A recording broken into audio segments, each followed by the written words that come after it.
Some nights, the city doesn't sleep. It just waits. Eli Navarro had learned that lesson from behind the wheel of a rideshare car at 2 in the morning, watching the orange glow of streetlights slide across empty sidewalks. He'd learned it from strangers who cried in his back seat, from drunk brides who wanted to talk about their wedding day gone wrong, from silence that said more than any conversation ever could. He had not expected to learn it from Cole Bennett.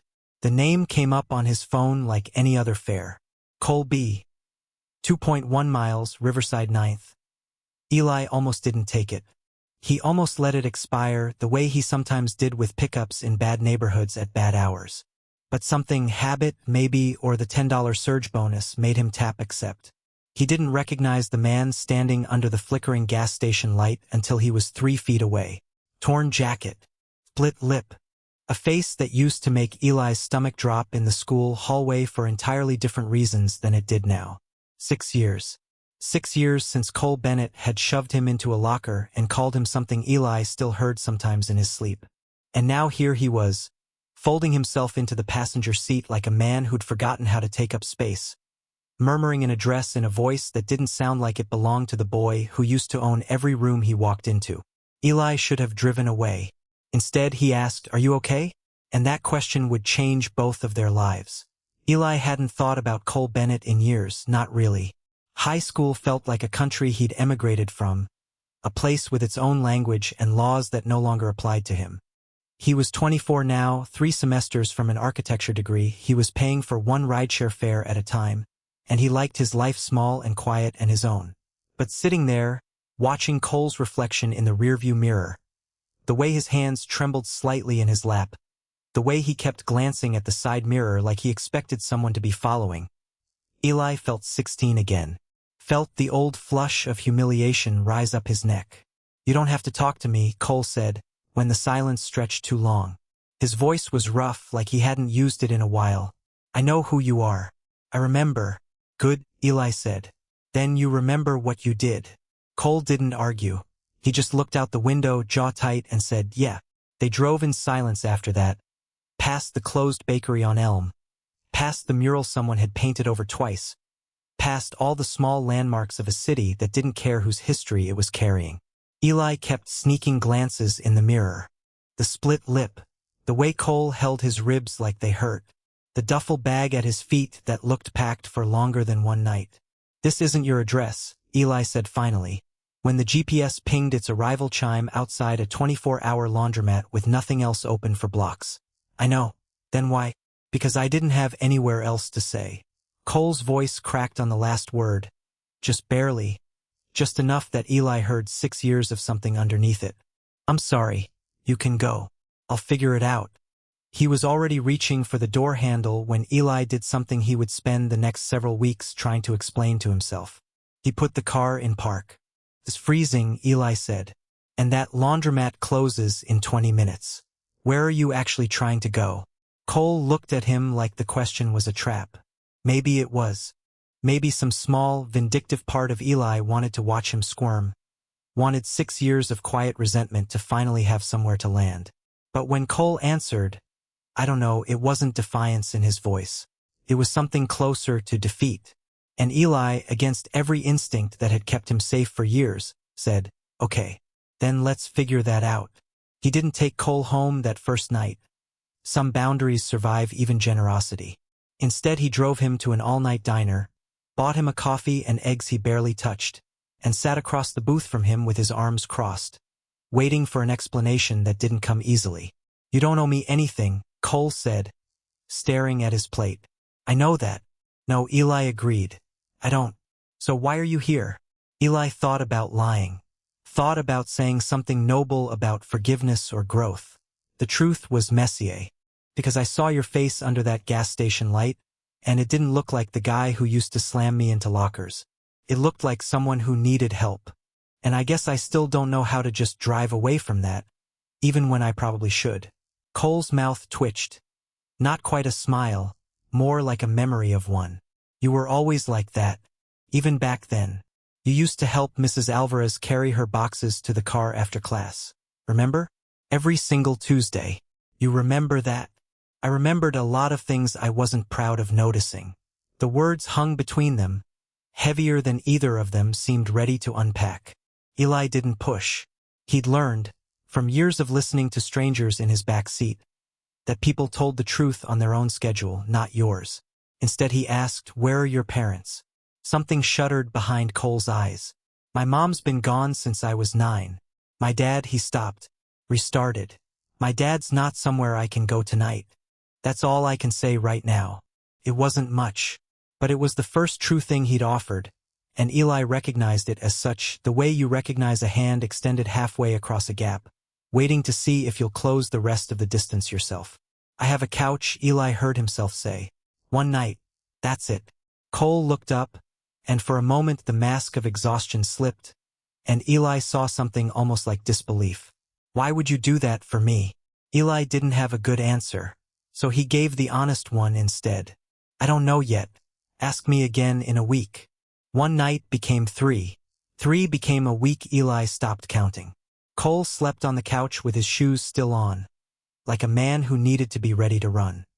He flinched at loud noises, a dropped pan, a car backfiring outside, in a way that made something in Eli's chest tighten with a feeling he refused to name. He was careful, painfully careful, not to take up space in Eli's small apartment. Folding the blanket every morning into a precise square, washing his own dish immediately after eating, apologizing for existing in rooms he'd been invited into. It didn't match the boy Eli remembered. That boy had taken up all the space in every room. That boy had never once said sorry for anything. "You don't have to keep apologizing," Eli told him one evening, watching Cole hover uncertainly at the edge of the kitchen. "For being here, I mean." "Old habit," Cole said, and didn't elaborate. They fell into an uneasy rhythm. Eli went to his morning classes and afternoon shifts.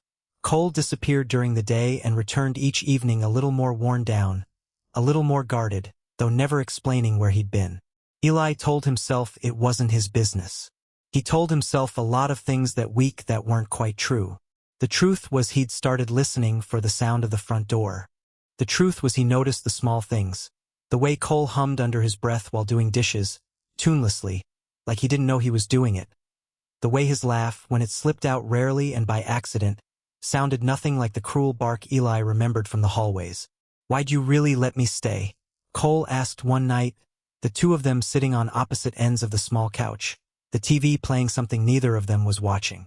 "Because," Eli said slowly, working it out as he spoke, "I think the guy who used to torment me in 10th grade and the guy sitting on my couch right now aren't the same person. And I wanted to know why." Cole was quiet for a long moment. "Maybe they were never as different as you think." "Then why do you keep flinching every time someone raises their voice on TV?" Cole didn't answer that. But he didn't leave either. Trust, Eli was learning, didn't arrive all at once. It came in fragments, a detail offered here, a memory shared there, each one a small test of whether the space between them could hold the weight of honesty. Cole told him about his mother in pieces, over the course of 2 weeks. That she used to sing off-key in the car. That she'd left when Cole was 9 because staying had become impossible, though he wouldn't say why, not yet. That he still had her handwriting on an index card in his wallet. A recipe for the soup she used to make when he was sick, and that he'd never once tried to cook it because he was afraid of getting it wrong. Eli told him about his own father in return, not out of some obligation to trade wound for wound, but because it felt right, sitting there in the dark with the city humming outside the window. His father who hadn't spoken to him since Eli came out at 19. The 2 years of silence that had taught Eli how to build a life entirely out of people who chose him, rather than people who were supposed to. "He doesn't know what he's missing," Cole said quietly. And there was something so simple and certain in the way he said it, that Eli felt it land somewhere under his ribs. "You don't know that." "I know you," Cole said. "Or, I'm starting to. And I think anyone who walked away from that is the one who lost something, not you." It wasn't a grand declaration. It was just a fact, offered plainly, the way Cole seemed to offer all his truths now, carefully, like something breakable being handed across a table. But it undid something in Eli anyway. Some old defended place he hadn't realized was still standing guard. "You're not who I thought you were," Eli admitted. "I know," Cole said. "I'm trying not to be who I was either." Neither of them moved to close the distance between them on the couch. But something had shifted, an understanding passed silently between them, the kind that doesn't need translating. It happened on an ordinary Tuesday, the kind of unremarkable evening that later feels impossible in hindsight, the hinge on which everything after would turn. Cole came home with a fresh bruise blooming along his jaw, trying and failing to angle his face away from the light. Who did that? Eli's voice came out sharper than he meant it to, alarm overriding whatever careful distance he'd been keeping. It's nothing. It's not nothing, Cole. Who hit you? Cole's hands curled into fists at his sides, and for a moment Eli saw something flash across his face. Not anger at Eli, but a much older, much deeper kind of fear. You need to let this go. I can't. Eli stepped closer, and some old instinct in Cole made him flinch back, just slightly, just enough that Eli's chest ached with the sight of it. Not when I'm watching you come home looking like this every few days. Not when he stopped himself. When you actually what? The question sat between them, dangerous and honest. When I actually care what happens to you, Eli said, which is insane considering everything. But I do.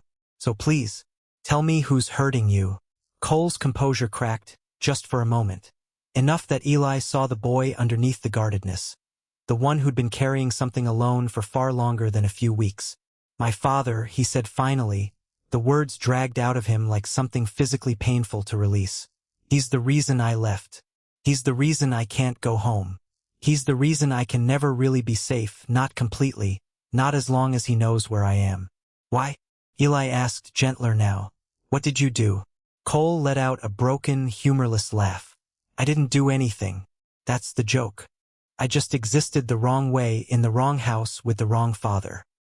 He looked up and his eyes were wet and Eli understood, with the force of something clicking finally into place. Exactly what kind of home Cole had run from, and exactly what kind of wrong his father had never been able to accept. You're not wrong, Eli said quietly. You were never wrong. You don't know that.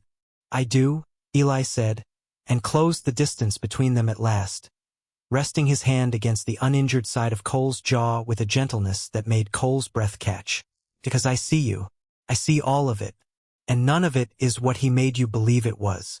For the first time since that night under the gas station light, Cole let himself lean into someone else's hands instead of bracing against them. Knowing the truth didn't make things simpler. If anything, it made the fear sharper, more specific. A shape Eli could now picture clearly whenever Cole went quiet or checked the street outside twice before stepping out. He doesn't just disapprove, Cole explained one night, finally letting the whole story surface after weeks of half-truths. He spent years making sure everyone in our town believes he's a good man. Deacon at the church, coaches little league, shakes every hand at every fundraiser. And underneath all of that, he made sure I understood, every single day, exactly what would happen if anyone ever found out what I am. That's not on you, Eli said. None of that was ever on you. I used to believe if I was mean enough, tough enough, if I made everyone else feel small first, maybe nobody would look at me too closely. Maybe I could outrun what I already knew about myself before he found a way to punish me for it. Cole's voice was raw. That's why I was cruel to you back then. You were kind and unashamed, and it terrified me because you had something I didn't think I was ever allowed to have. Eli sat with that for a long moment, feeling old wounds reshape themselves into something he hadn't expected. Not an excuse, but an explanation. A window into a fear so large it had curdled into cruelty just to survive. That doesn't erase what you did, Eli said carefully. I know, but I understand it differently now. Cole nodded, eyes down. He found out anyway. 2 months ago. Someone saw me somewhere I shouldn't have been seen, with someone I shouldn't have been seen with. He didn't just hit me that night. He told me I had until morning to disappear, or he'd make sure I disappeared his way. He swallowed hard. I've been running ever since. Different couches, different cities for a while. I came back here because I ran out of anywhere else to go, and some stupid part of me remembered this used to be home, even with everything I did to make it not feel that way for you. The weight of it settled over the small apartment like a held breath. He's still looking for you, Eli said slowly, understanding now the flinching, the checked mirrors, the packed duffel bag that never fully unpacked. He has people, Cole said. Church people. Community people. People who'd tell him exactly where to find me, if they ever saw me somewhere they recognized. His eyes met Eli's, stricken. I should go. I never should have stayed this long. If he finds out I'm here, near you, don't, Eli said, gripping his hand before he could pull away. Don't you dare finish that sentence like leaving is protecting me. But some part of Eli already understood, with a sinking certainty, that Cole was going to try anyway. Eli woke to an empty apartment. The blanket was folded into its usual precise square on the couch. The duffel bag was gone. On the kitchen counter, weighted down by the sugar jar, was a single index card, Cole's mother's soup recipe. The one he'd carried in his wallet for years and never once dared to cook. You gave me the first place that ever felt safe since her, the note beneath it read, in handwriting that shook slightly toward the end. That's exactly why I can't let you become collateral in a war that was never yours. He knows people everywhere. If he finds out what you mean to me, he'll use it. I won't let that happen to you. I'm sorry I keep running. Someday I hope I'll be someone who doesn't have to. See. Eli read it 4 times before the words fully landed. Then he sat down hard at the kitchen table, the index card recipe still trembling in his hand, and felt something crack open in his chest that had nothing to do with old high school wounds and everything to do with the very new, very unwelcome realization that he had fallen for Cole Bennett completely, and Cole Bennett had just disappeared to keep him safe. The weeks that followed were the loneliest Eli had felt in years. Lonelier, somehow, than before Cole had ever climbed into the back of his car. He kept the recipe card taped inside a kitchen cabinet, unable to throw it away, unable to look at it too long either. He drove his usual routes at his usual hours and caught himself, more than once, glancing toward every solitary figure standing under gas station lights. He told himself it was over, that Cole had made his choice, and that choice was to disappear the way he always had. But something Cole said kept surfacing in his memory. Insistent, refusing to be filed away. He has people. Church people. Community people. If fear had taught Cole to run, maybe it was time somebody taught him it was safe to stop. It took Eli 3 weeks to track down the town Cole had grown up in. A name mentioned once, months ago, in an offhand comment about a diner with the best pie in the county. It took another week of careful, quiet searching to learn the name of the church, the name of the deacon so beloved by his congregation, the name that made something cold settle in Eli's stomach the first time he read it. He didn't go to confront anyone. He wasn't reckless, whatever fear told him about his own choices. He went because he'd spent a lifetime being the person who drove away from difficult things, and for once, he didn't want to be that person anymore. He found Cole, finally, working nights at a gas station 2 towns over. A cruel, quiet echo of the very place they'd first found each other again. Cole's face, when he looked up from the register and saw Eli standing in the doorway, cycled through disbelief, fear, and something achingly close to hope, all in the space of a single breath. You shouldn't be here, Cole said, voice tight. I know. He could.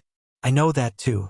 Eli stepped closer, refusing to let the old fear in Cole's eyes push him back out the door. I came anyway, because you don't get to decide alone what risks are worth it to me. Not when it comes to you. Cole's composure finally broke. I left so you'd be safe. I don't want safe if it means losing you, Eli said. I want you to stop believing the only way to protect the people you love is to disappear from their lives. You did that once already, back in high school, in your own way, burying who you were so deep it turned into something ugly. I'm not going to watch you do it again, just in a different shape. You don't understand what he's capable of. Then let's stop hiding from it, Eli said. Together. Not because I have some plan to fix everything overnight, but because you've been carrying this alone for years, and I don't think you have to anymore. They didn't confront Cole's father that night, or the week after. Courage, Eli was learning, wasn't a single dramatic moment. It was a series of smaller ones, stacked carefully on top of each other until they could bear real weight. First, Cole made a call to a cousin he trusted, someone who'd quietly disagreed with his father for years, but never had the standing to say so. Then, slowly, a picture emerged. One that had nothing to do with confrontation for its own sake, and everything to do with finally refusing to let one man's cruelty define the rest of Cole's life in the shadows. The reckoning, when it finally came, wasn't a shouting match on a doorstep. It was a short, steady phone call, Cole's hand shaking around the receiver, Eli sitting beside him with a palm pressed flat against his back. A silent anchor. "I'm not asking for your blessing anymore," Cole said into the phone, voice wavering but not breaking. "I stopped needing that the day I realized I was building a whole life running from you. I'm done running. If you ever come near me or anyone I care about again, my cousin already has everything documented and ready to go to people who'll listen. I'm not the one who should be ashamed here. You are." He hung up before his father could answer. His hand was shaking. Eli didn't say anything, just wrapped both arms around him and let him shake for as long as he needed to. It wasn't a fairy tale ending. Cole's father didn't have some sudden change of heart. Some wounds Eli was coming to understand simply never close the way stories promise they will. But something else happened instead, something quieter and truer. For the first time since Eli had met him again under that flickering gas station light, Cole slept through an entire night without flinching once. Months passed. Cole moved his things. Properly this time, not a duffel bag ready for flight, but real boxes unhurried into Eli's apartment. He finally cooked his mother's soup, hands trembling only slightly as he measured ingredients from an index card gone soft at the corners, and cried quietly at the stove when the smell filled the kitchen exactly the way he remembered. He got a job at a hardware store 2 blocks away, then started night classes of his own, something in social work, something about wanting to help kids who grew up the way he had. Eli finished his final semester of architecture school with Cole in the front row at his small, unglamorous graduation, clapping louder than anyone else in the room. They didn't talk about the past often. When they did, it wasn't with bitterness anymore, but with the strange, tender clarity of 2 people who understood exactly how far they'd both had to travel to end up in the same kitchen, cooking dinner together on an unremarkable Tuesday. Cole said one evening, watching Eli sketch out blueprints at the kitchen table, "I used to think I'd spend my whole life running from what happened in that house. From what I did to you, from what he did to me. And now?" Cole came around the table, resting his chin on top of Eli's head the way he'd started doing without either of them ever really discussing it. "Now I think I was just running toward this the whole time. I just didn't know the way yet." Eli set down his pencil and turned to look at him. Really look, the way he had that very first night under the gas station light, except now there was nothing left to be afraid of finding. "You picked up a stranger who used to be your worst memory," Eli said softly, "and somehow he became your whole future." "No," Cole corrected gently, pressing a kiss to his forehead. "You picked me up. I just finally let myself be found." Outside, the city hummed its usual midnight rhythm. The same streets, the same flickering lights, the same rideshare cars ferrying strangers toward destinations they couldn't yet imagine. But inside that small apartment, for the 2 of them, the running was finally completely over.